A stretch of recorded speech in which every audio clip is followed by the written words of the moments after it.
कि मैं इस देश में हिंदू राष्ट्र बनाऊंगा। जब भारत के हिंदू थे, हिंदू हैं, हिंदू रहे, सिख भाई भी हमारे साथ, हम सब एक ही परिवार से हैं। अगर ये हिंदू है तो इसने पार्लियामेंट की नींव रखी, राम मंदिर की नींव रखी। जब हिंदू धर्म के अंदर ये है, कोई भी आदमी किसी हवन के ऊपर बैठा है तो उसकी पत्नी साथ रहनी चाहिए।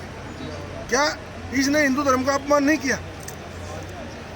किसी टाइम में हमारे ब्रह्मा जी ने पुष्कर के अंदर हवन किया था और गायत्री देवी उनकी धर्मपत्नी थी। जब वो उनके साथ नहीं आई तो एक गुजरी से उसने गंधर्व विवाह करके साथ बिठाया। हमारे देवताओं ने जब अपना फर्ज निभाया है तो इस आदमी की बात हमारे देश समझ में नहीं आती। ये आदमी हिंदू की बात कर रहा है, हिंदू ग्रंथों के खिलाफ है।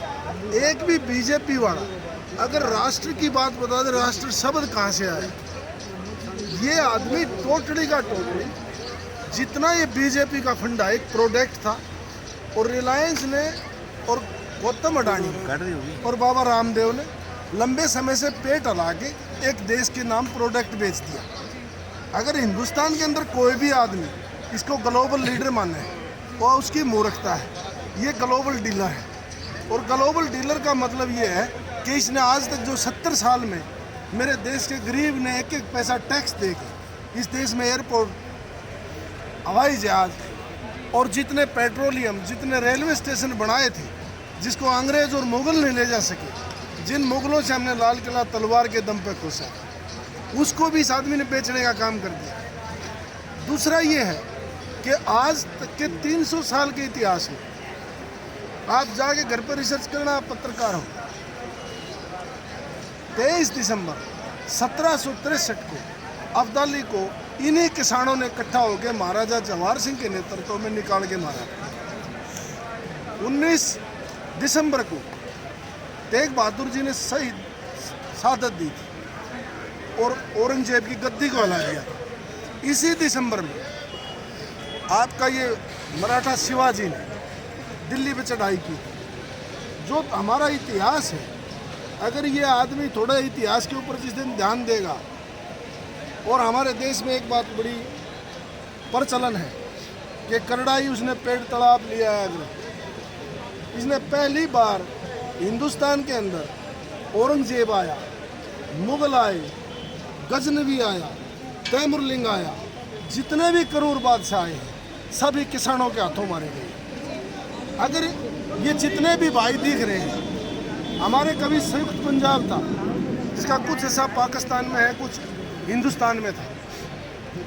इस लोगों ने सबसे पहले वीर सावरकर ने अंग्रेजों से माफ़ी मांगी।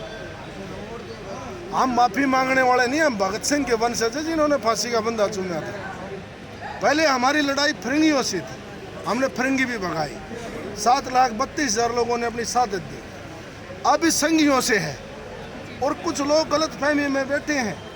मेरे देश के कुछ गद्दार पहले फिरंगियों से मिले हुए थे, और मेरे किसानों के आज कुछ गद्दार संघियों से मिले हुए हैं। अब ये झगड़ा सिंघों और संघियों का है। इस संघियों को दिल्ली छोड़नी पड़ेगी।